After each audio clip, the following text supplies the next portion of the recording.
If you look at the bottom of the ECG readout, you will see a long run of recording from lead 2. This is called a rhythm strip. We use the rhythm strip to calculate the heart rate and to diagnose abnormal cardiac rhythms. Lead 2 is used as the rhythm strip as it is the easiest lead in which to see P waves, and as we'll see in subsequent sections, identifying P waves is the key to interpreting rhythm disturbances on an ECG. For now, let's deal with the calculation of heart rate.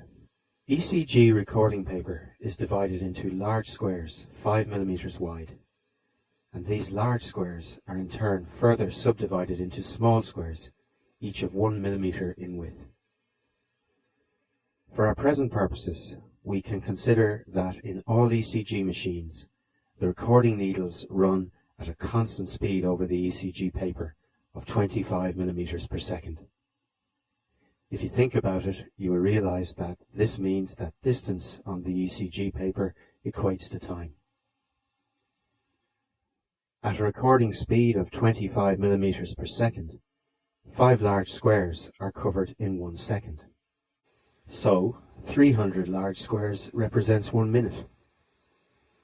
Therefore, the number of R waves in 300 large squares is the heart rate in beats per minute. Look at the rhythm strip on this ECG. There is 1 R wave present to every 5 large squares. So in 300 large squares, there will be 60 R waves present. This patient's heart rate is therefore 60 beats per minute. Generalizing, we've found a simple method for calculating heart rate from an ECG.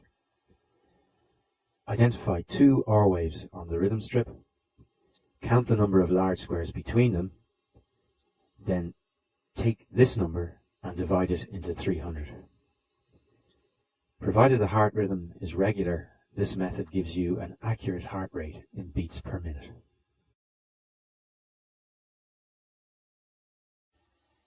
In some cardiac arrhythmias, which we will discuss later, the heartbeat is not regular, and in fact, in many normal hearts, as illustrated here, the heart rate is somewhat irregular due to a phenomenon termed sinus arrhythmia.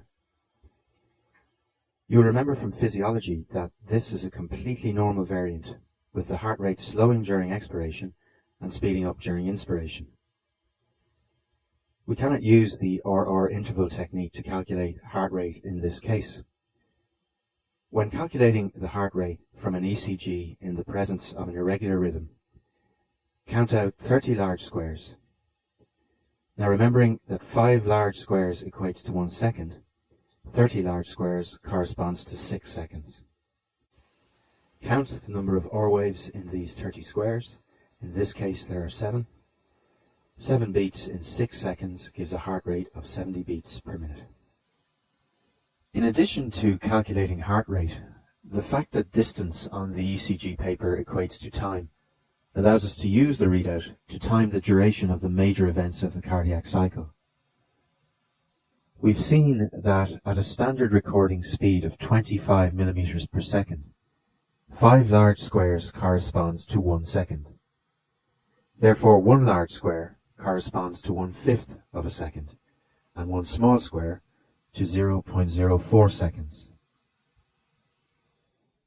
There are a few numbers coming up now which you simply must learn. In a normal heart, the time between the onset of atrial depolarization, the beginning of the P wave, and the onset of ventricular depolarization, the beginning of the QRS complex, varies between 0.12 and 0.2 seconds, or between 3 and 5 small squares. This is the PR interval, and is largely determined by the physiological delay of the depolarization wave in the AV node and transit in the bundle of His. We'll learn later that many important disorders are associated with alterations in the PR interval. The next key value you need to learn is the duration of the QRS complex. This represents the time taken for ventricular depolarization to be completed. The conducting system of the ventricles is a highly specialized tissue, specifically designed to transmit the depolarization wave rapidly around the ventricles. With an intact conducting system, ventricular depolarization is complete within 0.12 seconds, or 3 small squares.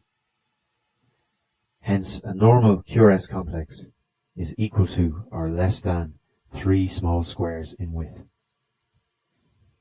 You will learn later in this course that the width of the QRS complex is absolutely central to the ECG interpretation of life-threatening arrhythmias. You must remember this number. Finally, the duration of ventricular repolarization is crucially important in clinical practice. The time between the onset of ventricular depolarization and the end of ventricular repolarization, that is, the beginning of the QRS complex and the end of the T wave on the ECG, is termed the QT interval.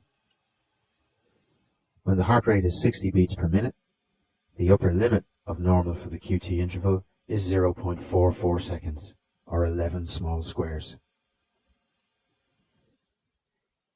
It is important to realize, however, that the measured QT interval varies with heart rate, becoming shorter as the heart speeds up. Therefore, at higher heart rates, it is possible to miss an underlying prolonged QT interval.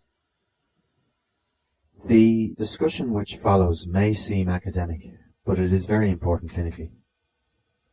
Abnormally slow ventricular repolarization places patients at risk of fatal arrhythmias when treated with certain commonly used drugs.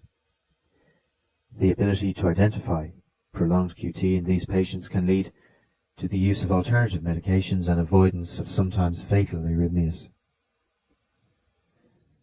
When faced with an ECG with a heart rate other than 60 beats per minute, to calculate the true underlying QT interval, referred to as the corrected QT interval, we use the formula shown on the screen. The corrected QT interval is equal to the observed QT interval divided by the square root of the RR interval measured in seconds. This sounds horrendous, but in practice it's pretty straightforward.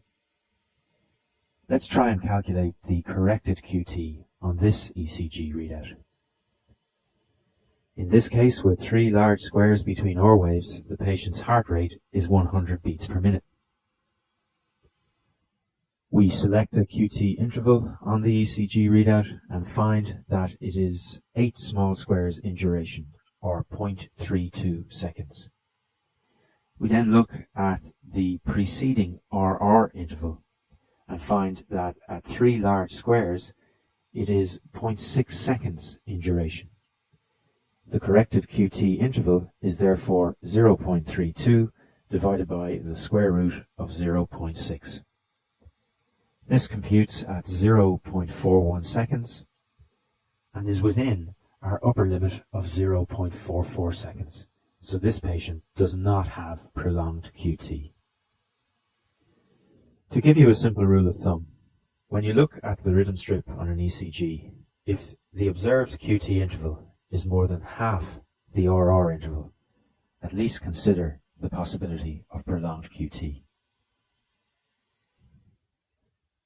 The importance of the normal values outlined in this video will become increasingly obvious as we discuss the ECG in disease states. Memorize these normal values. The PR interval, 3 to 5 small squares. The QRS complex duration, no more than 3 small squares. And the QT interval, less than 11 small squares at a heart rate of 60 beats per minute, and approximately less than half the RR interval at higher heart rates.